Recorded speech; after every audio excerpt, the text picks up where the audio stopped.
أعوذ بالله من الشيطان الرجيم بسم الله الرحمن الرحيم لا حول ولا قوة إلا بالله العظيم Tester ya Sayyidi Medic ya Rasulullah Tester support ya Sheikh Muhammad Subhanallah Sultanullah Nabi Muhammad alayhi salam Subhanallah, Sultanullah, Nabi Muhammad alayhi salam. Subhanallah, Sultanullah, Nabi Muhammad alayhi salam. أعوذ بالله من الشيطان الرجيم بسم الله الرحمن الرحيم لا حول ولا قوة إلا بالله Allah.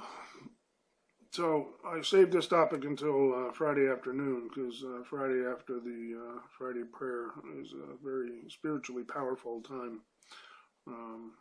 It's a good time to sit in meditation and reflect about the creation and the relationship we have as human beings with our Creator.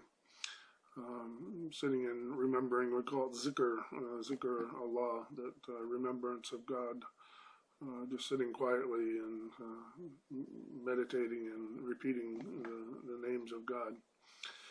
So we are attempting to tackle the subject of spirituality today, which is a critical component in the Hijama process, one that gets overlooked and ignored because the people that are entering this field really don't have any understanding about it and really don't want to have any understanding about it.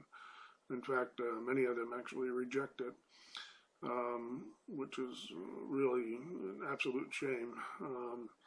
We talked about the mohel, the person in the Jewish faith who does the circumcision, and hopefully you looked at some of the information and additional reading and additional videos that were on that classroom assignment, because it gets into quite a bit of interesting information that talks about the spiritual aspect, that it's different from going and asking a surgeon to do this, that there's a critical spiritual element to this, that it's a process of removing actually negative energy from the child when you're performing the circumcision and when you're acting in the obedience of your Creator and doing what Abraham did. So we like to touch upon that as much as we possibly can within our own limited capacity, of course. And it's interesting to know that it is, something that is not well understood by most Muslims, and it really is absolutely central to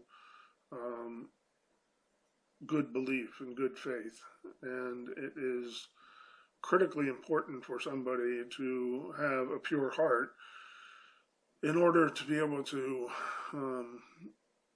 touch the things that enable us to truly understand and to reach out to our Creator. So Satan, can read the Quran back and forward, upside down. He can read it, better and memorize it better than most anybody that I certainly know of. And they,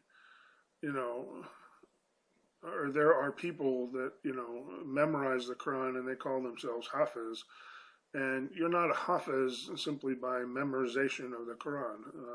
Just rotten memorization of the Quran and being able to spit back what you've, put into your brain is not what a Hafiz is all about. A Hafiz is somebody who actually protects the Quran. In order to protect it, you have to be able to understand it.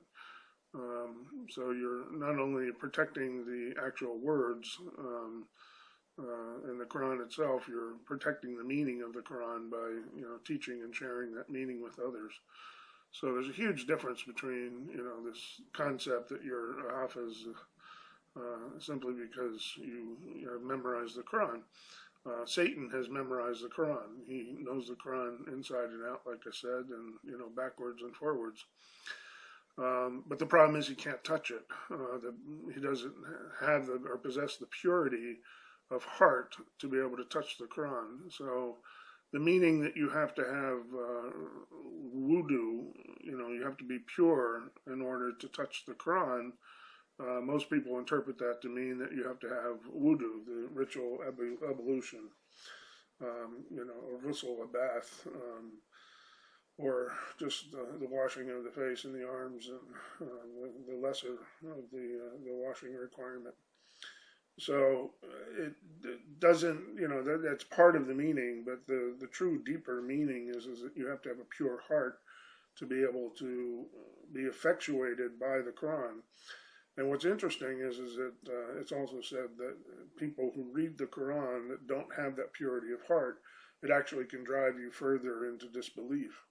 So it can have the reverse effect on your heart if you don't, have a pure heart to begin with. So the purity of the heart, the spiritual aspect of the human being, which requires the heart to be, clean, is critically important for a Muslim to be able to attain a better understanding of their religion. Too much today is focused on the do's and don'ts and the hadith and repeating, different things, and they've turned religion into academic pursuit, and now you're an imam if you get a degree from a university. And this is really not the methodology, certainly, that the prophets used to teach people. It was more or less, just sitting, as we talked about in the class before this, sitting at the feet of the prophet, and it was a spiritual connection, a heart-to-heart connection that enabled the teacher, the prophets of that day, and then, of course, later the saints and, authorized teachers through the various chains would be given this power, that they could literally be in the presence of their student, even though they're halfway around the world. So more and more through metaphysics, we're beginning to understand these things, and I would encourage, anybody who's thinking about getting into this field to gain a much better understanding of these things.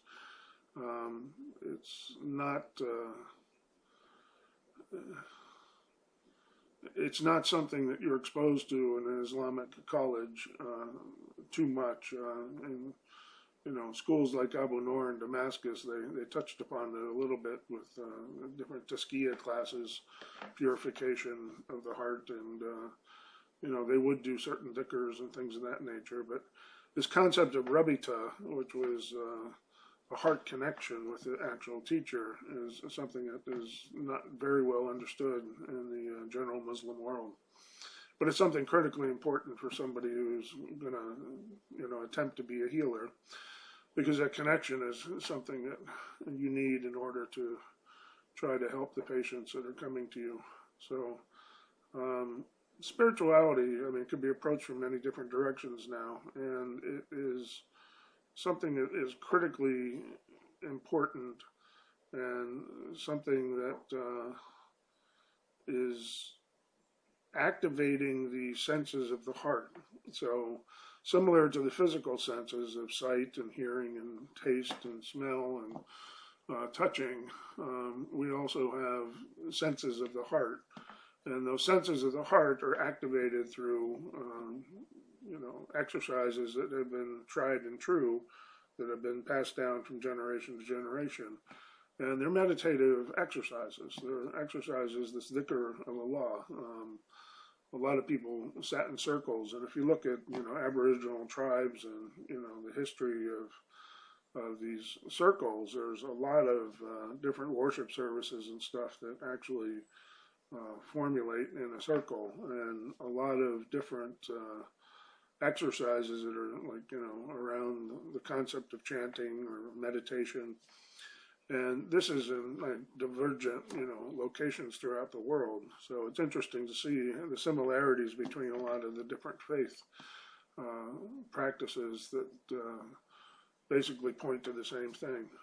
Some of the Native American practices of the sweat lodges and the seclusion, and the going off and, trying to get a dream.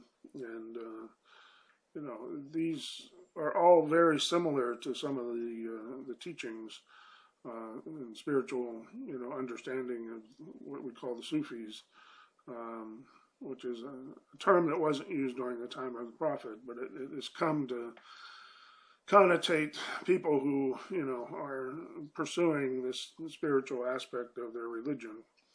And that's really all it means.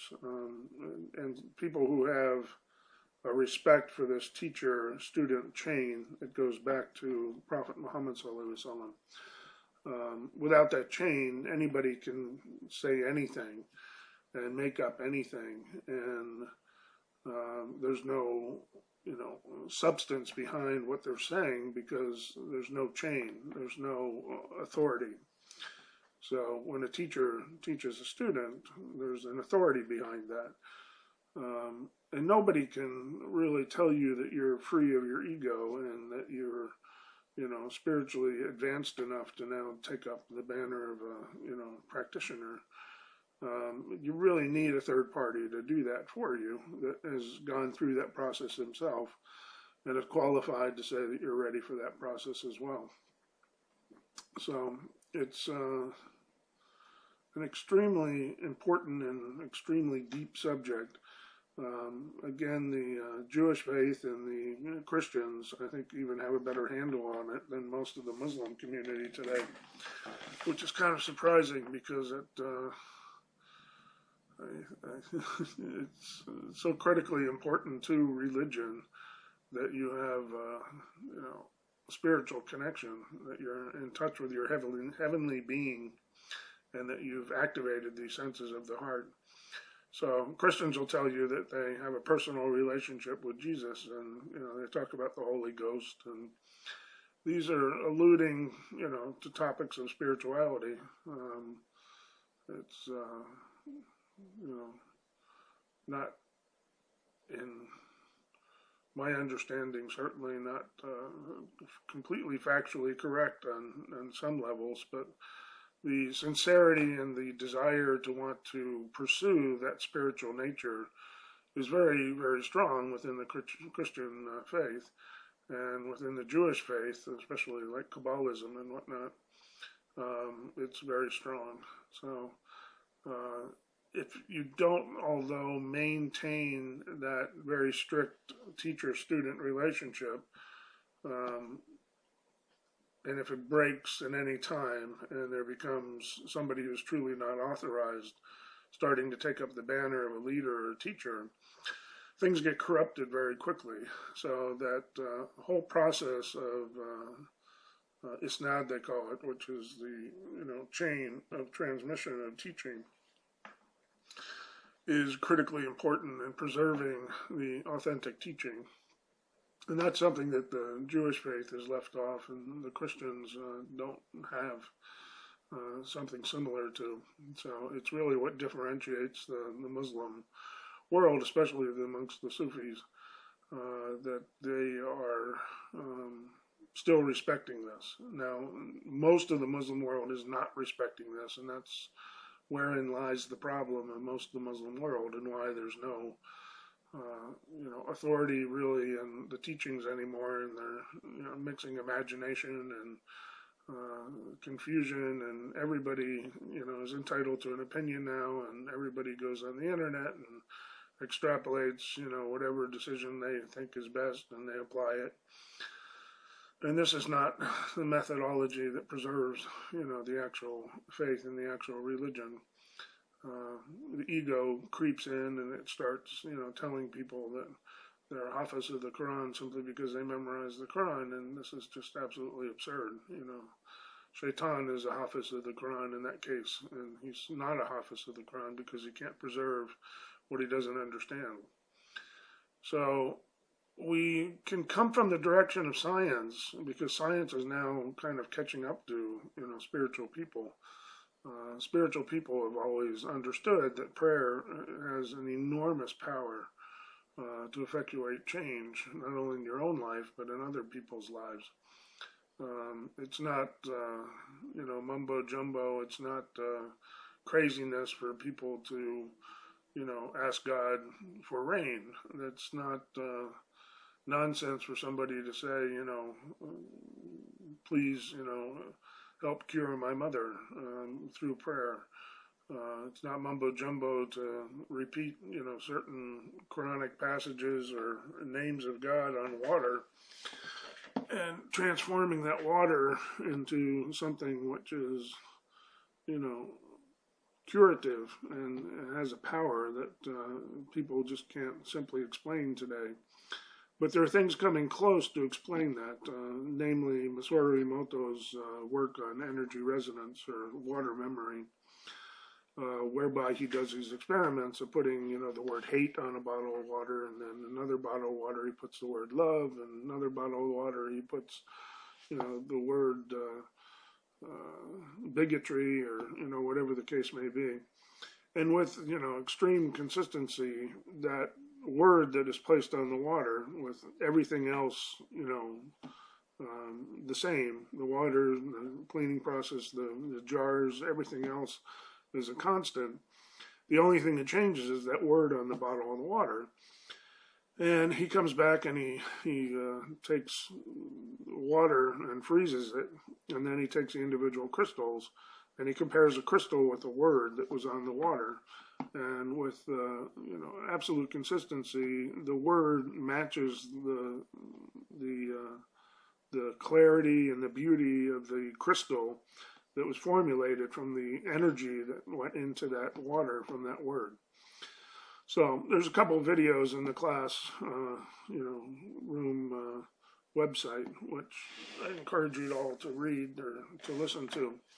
And of course, there's additional reading information and whatnot. And the subject goes so deep. It's really, really fascinating. And, while it's not necessary for an introductory course on Hijama, or for you to find out somebody who, really is truly authorized practitioner, it's simply enough for you to know that it's necessary to have somebody who's pure and clean, really doing this, and somebody who is vetted for this higher, spiritual acumen, for high moral standards.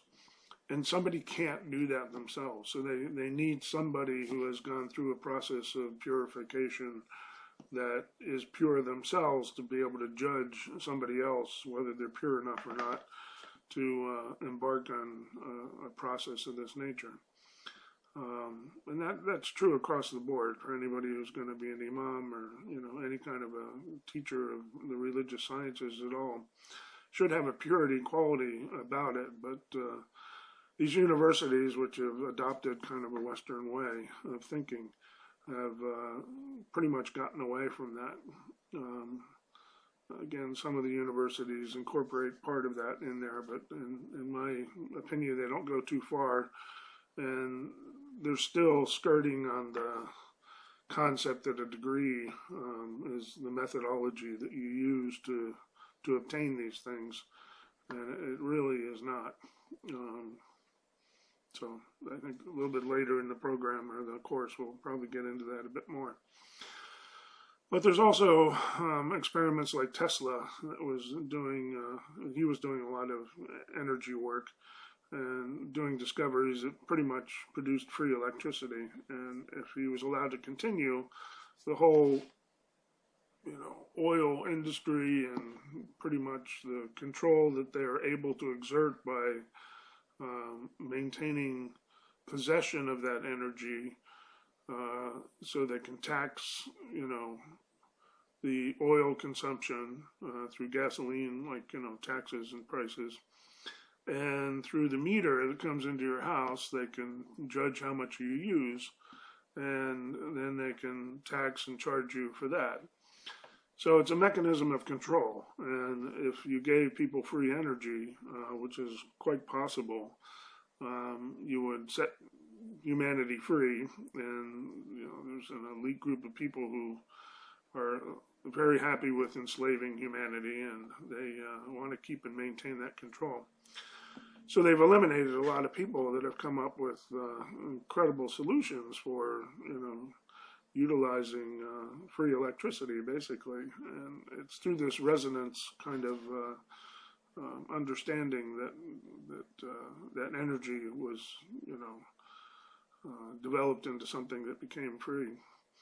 So it's interesting. And most of the electricity that comes into your house, it doesn't dissipate. It actually loops and goes back out into the line. So they're charging you for something that they, get back. So, and now with these smart meters on the houses, they can calculate and read every single appliance that's doing what, and they can spy on you, and they can, start charging you for, over usage of your refrigerator is okay, but your, television's using too much electricity, so we're going to charge you an extra tax for that. And again, it's all about control, and it's all about revenue producing methods to keep them in power and keep them, well paid. So you have that whole field of energy that you can look into by, researching, and some of the information you'll find again on the classroom page. We'll get into the Tesla, experimentations. There's another gentleman that's doing some work with that, and there's a video that you can watch about that. And then there's tons and tons of information on the internet, both from a metaphysical standpoint, but also from a quote-unquote scientific standpoint. So there's another scientist, used to be a doctor, who's doing stuff on water memory too, and there's a video relating to that on the classroom webpage as well. But how does this all relate to, Hijama? I came here to learn Hijama, not learn spirituality, is what most of you might be saying. But they're intricately related. You can't separate the two. We're human beings. We are energy. We are water, and if you accept the premise that, this energy resonance of, putting an intention or a word on water can have a profound effect on changing the molecular structure and creating, a beautiful crystal where there's good energy on it, and create an ugly, dark, looking crystal when you put bad energy on it, then you have to understand that the process of healing and the process of dealing with patients and the process of, illness and whatnot is, intricately intertwined in spirituality. And you can also approach it now from, the scientific method that they're calling, what's the word they're using now? It's for meditation. It's not coming to my mind right now, but there's a whole new meditation movement that is mindfulness. They're calling it mindfulness because they don't want to call it meditation because of the religious connotation to it. So they're trying to hide that aspect of it and make it, more scientific, more acceptable by the people who don't believe in religion. But the religious component is, crucially important in the process of spirituality, more so than anybody can understand. But anyway, they're going with this mindfulness, and that meditation is working very well in prisons and, juvenile homes, and it's helping, people to actually change the white matter in their brain. So they put them under, MRIs and measure people who begin the meditation process, and within, 6, 7, 8 weeks, I believe it was a Harvard study that did this, within 8 weeks, the white matter, or the gray, matter of the brain was completely transformed, and you could see the brain just, completely changing over into something completely different. And it just remarkable what effect it had on the human being. So this meditation wasn't necessarily the prescribed or best, form of meditation. It was simply sitting and being quiet and trying to empty the mind of all thoughts. But there is better, methodologies that will advance you even faster and higher than, the quote unquote mindfulness. So I would encourage people to look into that too, and I'm sure I'll have some information for you on the classroom webpage about that as well. But they're utilizing this, and they're saying that it's helping now with the healing process. People heal quicker, their brains actually grow, and their intellect increases through these mindfulness exercises. And it's, like everything else that comes down the pike, try to remove the actual religious component of it, and then they try to add the dollar component to it so they can make money. So, they have classes and go and spend hundreds of dollars to learn something that should otherwise be free. And if you go the route of, a proper Sufi teacher, then, those gatherings are always free, and you go and sit with them. There's keys, there are spiritual tried and true traditions that are like keys that open up stations, that open up levels of purity, levels of understanding. And as you progress through this, the world becomes a much, much bigger, much more interesting place, because your senses of the heart begin to start taking shape, and you activate those senses of the heart, and then you can start understanding, like, some of the things that are in the Bible that seem a little fantastic, like, encountering angels, or, understanding events are going to happen in the future, or, things of that nature. There's something probably that should be said right now, that this concept of spirituality is more than science, is polluted by the negative aspect of spirituality, which is the, tarot card readings and the fortune tellers. And while when your heart is open through these purification exercises, you can access, certain things. It's easier to access those things through the negative pursuit of spirituality, which is, the age-old saying of selling your soul to the devil. And that really happens. I mean, going down to the crossroads to sell my soul to the devil so I can be a famous rock star. And people literally do that, and it actually is attainable, and it's easy because it's, so readily available. You just have to make that intention, and those things start to open up for you. There are creatures, jinn they call them, which are made out of fire. We're made out of clay. And these jinn creatures are, given free will like the human being was given.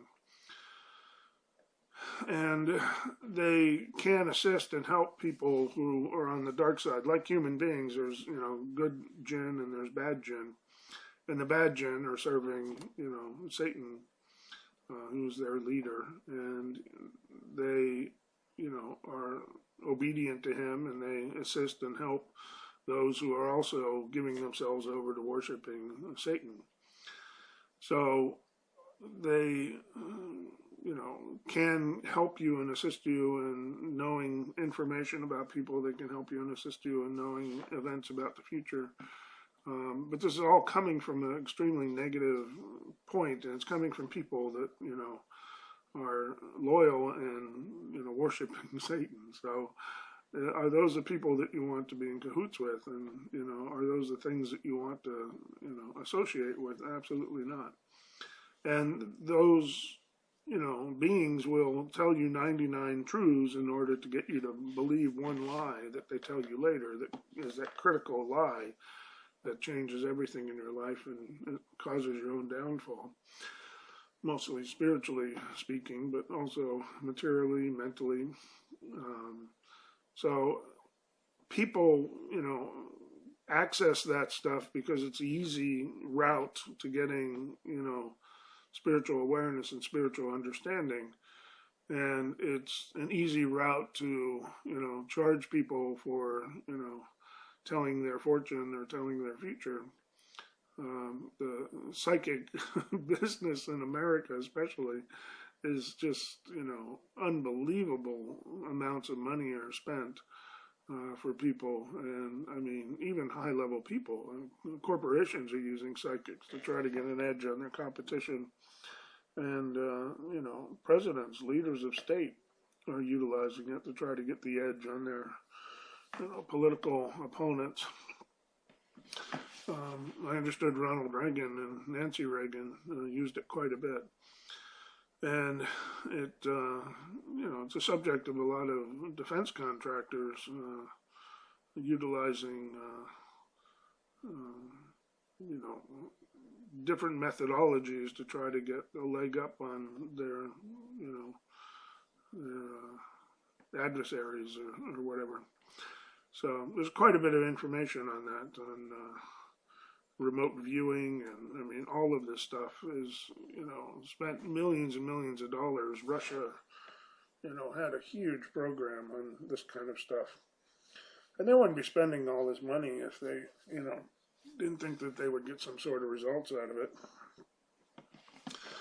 And, the human mind is, much more sophisticated than any radio. And you can tune a radio to a certain station and pick up a transmission. So why not the brain able to pick up transmissions from future airwaves or, future events or past events? It's all, frequency. It's all energy. So if you can tune into that, you can, pick it up, and then you can utilize it. And the people, they use it to empower themselves, because, it's a position of kind of status, and people really revere those who can tell them a little bit about their future. And they make tons of money on this kind of stuff. But it's all dark, it's all in cahoots with these, jinn, these other creatures or beings, spirit beings, who are loyal to, the evil side of things. And eventually it's going to catch up to you. It's going to spiral down, and it may take 10 years, may take 20 years before you actually feel the effects. Because you're given a rope, you're, given lots of time to enjoy your, your rewards for making this deal with the devil. So God allows you to, experience that for a while, and then later the punishment comes. So don't confuse all to say spirituality. When I talk about spirituality, don't, think that I'm talking about tarot cards or fortune telling or anything else like that.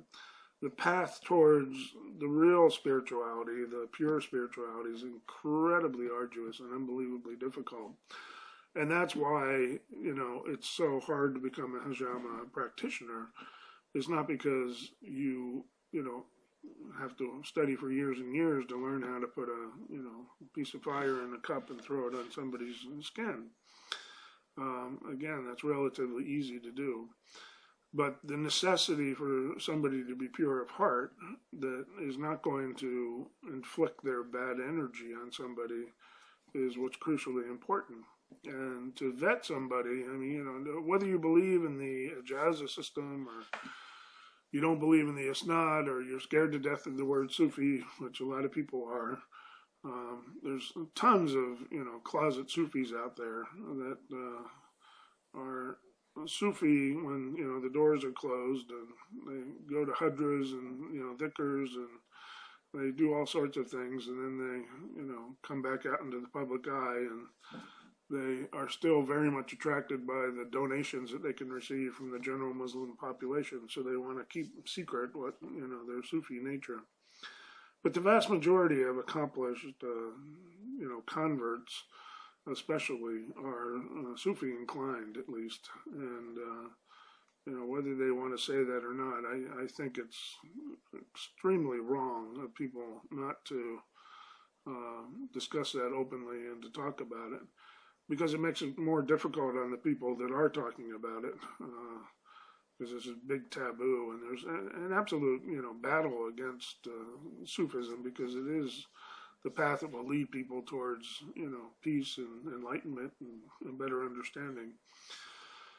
And they are the people who will put down the radical, jihadist Islam that is, wreaking havoc in the world today, which is predominantly, promoted and instituted by enemies of Islam. It's not anything to do with Islam. Another topic, another 10 books I could write on that subject. That these are proxy armies, pretty much, this whole ISIS thing. But boy, if I get off track on that, I'll never come back to what we're supposed to be talking about. So maybe another time I'll talk about that. But things are not what they seem to be. Even in the Christian community, I talked about Islam and how, a lot of spies overseas were rewarded with citizenship and now running, Islamic organizations in America. But the same holds true with Christian organizations. They have the what do they call it?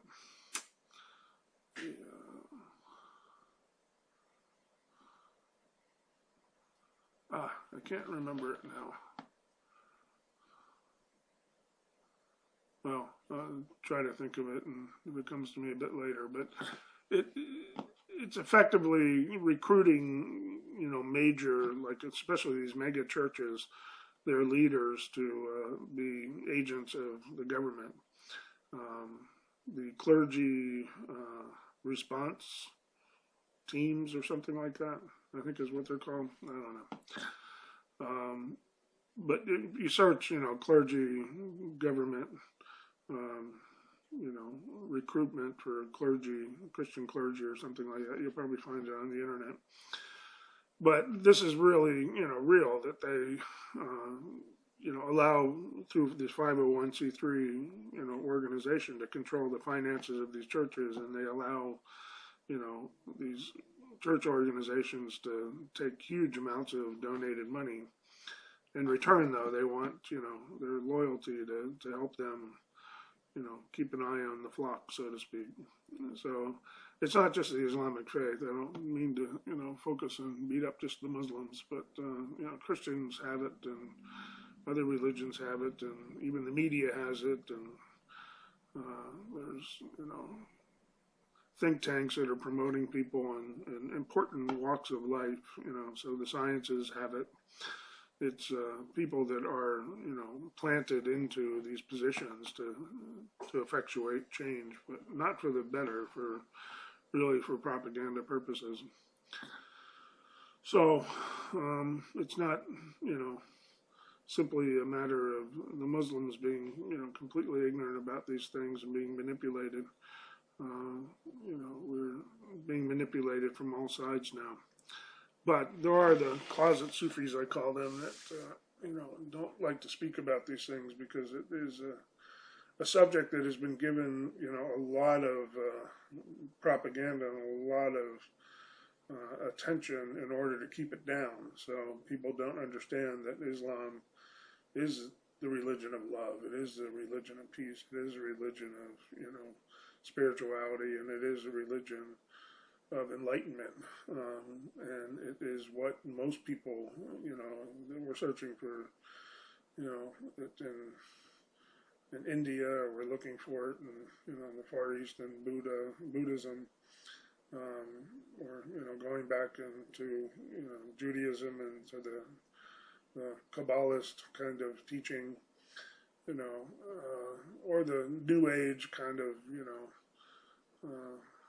love vest kind of stuff, which is just, really off its kilter.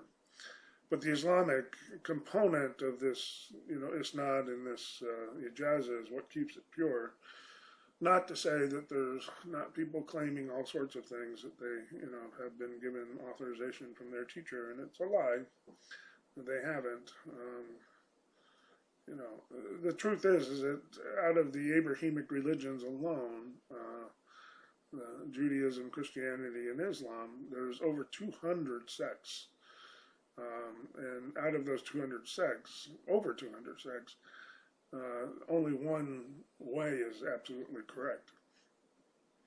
So nobody ever said this was going to be easy. It's extremely difficult to find that one way.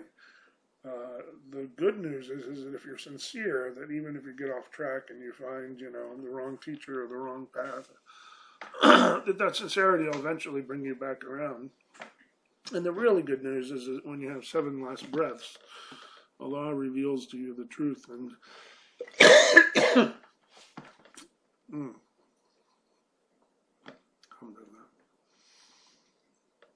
and that we all succeed in the end. That's something people don't like to talk about because they all like to think they possess the winning ticket. But, it's much better if you struggle and try to find that truth in this life. For many different reasons. Because you want to have a happy life, for starters. And that happiness comes in the spiritual awakening, the spiritual understanding that comes from truly understanding who we are. Know thyself, right? That age-old saying. Know thyself means know thy heavenly self. We have a heavenly representation of ourselves, which is our true self. And then we have this representation here on earth, which is just a small, tiny little piece of who we really are. So, spirituality, as related to Hijama, is critically important. Becoming that conduit, you are not the healer. The healer is the creator. He has come up with a cure for every corresponding illness. And if you go to the doctor gives you a pill, and you shouldn't believe that pill is what's responsible for your cure. It's still completely and totally the creator who is using that as a means or a mechanism, but it's not the cure. So the process of paying people, even if you should not be paying them, but if you pay somebody anyway, doctors are making exuberant amounts of money, that payment becomes a charity, that charity becomes a protection, and it becomes part of the healing process as well. So all these components go into what health results when somebody's seeking assistance in curing themselves from the illness that they're experiencing. I just watched a video from my teacher today relating to the importance of food and how most of the food is responsible for the illness in the world. And these traditions that I myself left off, I started thinking they weren't that important, and it was kind of silly or foolish to be doing such ritualistic things, actually have a profound effect and have huge importance in overall health. And unfortunately, most of the Muslims today are not doing these things either. The simple act of taking a little bit of salt before you eat is an enormous protection. And in today's radiation world, it probably has much more profound effects than we even understand on that level as well. But on a spiritual level, it has huge ramifications. And then, from a physical standpoint, it probably activates, something in your stomach that acts as a protection as well. That helps the digestive process or begins a process that will kill the bad bacteria or problems that are contained in your food that you might consume.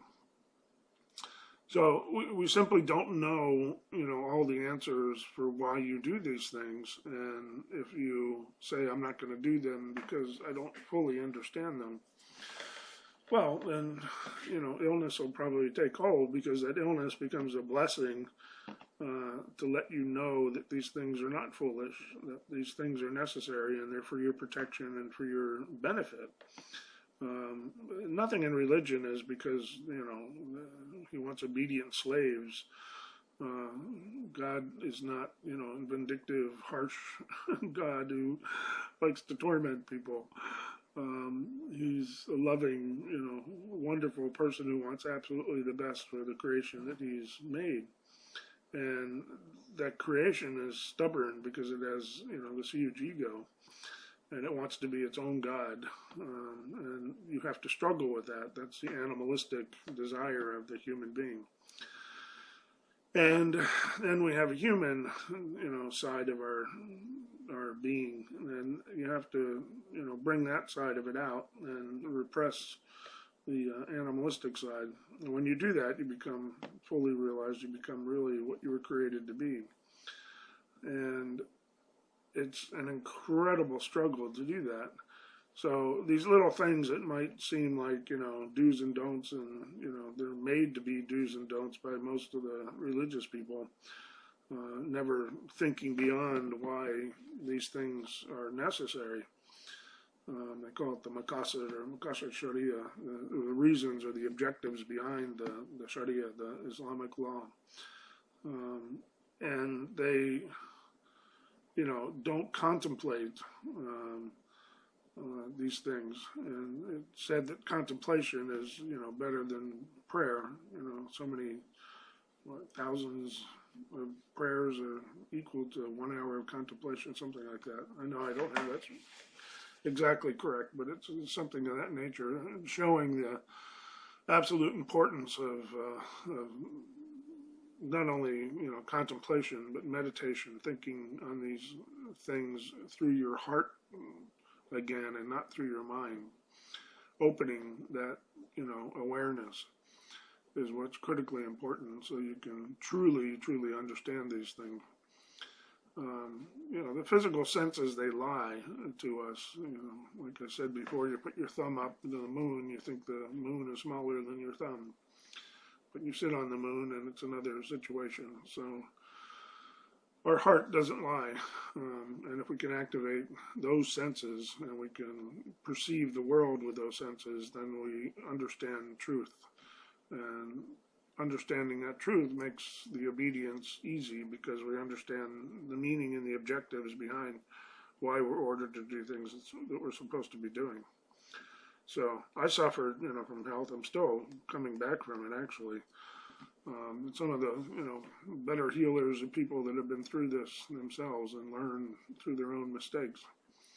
But I left off a lot of these practices, making prayer before you eat, and washing your hands before you eat, and washing your hands after you eat, and making a prayer after you finish your meal, and then salt before and after, just a little taste. These things are not, simple matters. They're huge protection. And as we understand the memory of water, the food has memory as well. So simply by saying the Bismillah ar-Rahman ar-Rahim before you, do something, gives that a power. It gives it an energy, and it transforms it, even on a molecular level. So what does it do to the food, when you effectuate these, these requirements before you eat, to say a prayer, to take a little bit of salt, to wash your hands, to rid it of, any bacteria or extra, burden that would be on your system. And then the stomach starts, having difficulty, and then the whole body gets thrown out of whack. And, cancers start to develop, and problems just start to persist. So fasting, of course, is a huge benefit as well, which of course is related to the stomach. But that recitation of, in the name of God, most gracious, most merciful, before you effectuate, the commencement of eating food, or the processing of a sheep, or before you begin your workday, it blesses that day. It has a spiritual impact and a spiritual effect, and it literally, on a molecular level, changes and protects and revives and does all sorts of things. So these are not just, silly superstitions or crazy traditions. These are real. And back to the Mohel program that we saw, the need and necessity for an authorized God-fearing Mohel to perform a circumcision. It's not a surgical, process, and they understand this. And hats off to them. I applaud the fact the Jewish community still holds on to this. The Muslim community is like completely lost on this. They're accepting these people, getting a certificate from any direction or from the internet, and printing up a certificate on their computer and handing them out like cough drops or something. I don't know. They like this because they like it for themselves. They like that they can get their own permission and their own thinking, and they're their own boss, so they don't object to anybody else being their own boss. So if he can do that, then I can do this, and everybody's happy. And they're completely lost. They're really without true understanding. And unless you get on a path that is attempting to cause you to open up these, spiritual senses of the heart, you're relegated to being an animal, the rest of your life. You have to fight that. And there are true and tried methods for doing that, and it will elevate you. And this is, what a true teacher will do. First, he'll, recognize the potential in somebody who has the ability to, progress in that area. And then secondly, he'll give you exercises to help you progress in that area. And then he'll tell you, not you tell yourself, but he'll tell you when you're ready to proceed and, entrust the health of other people in your hands. So again, forget, the Hijama, forget the Isnad, forget this Sufi word that scares everybody to death. And it shouldn't, but, that's the propaganda against it right now. Just a word, people. And understand that this purification of the heart is absolutely, a critical component. It's central to an Islamic understanding and a religious understanding and a spiritual understanding. An understanding of yourself, an understanding of the world around you. And, if you don't accept all those concepts and terminology, you must at least acknowledge and accept that somebody who is independent of your own ego is telling you that, without expectation of payment or reward or anything, is telling you that, you're ready to go ahead and do this based on what I've learned from my teacher. It's a much better system than somebody who goes on the internet and learns for themselves and decides within their own ego that they're qualified to be doing these things. So I don't know about you, but I'm going to go to the person who's been vetted and who's been through a process which, has a much better chance. Of course, it could all still be a lie, but it at least has a much better chance of being true than, the other situation. So, we'll get into the ijaz and isnad and all that a little bit deeper next class. But I wanted to touch, and boy, we just like scratched the surface of spirituality. I feel like I haven't even, begun to really give you,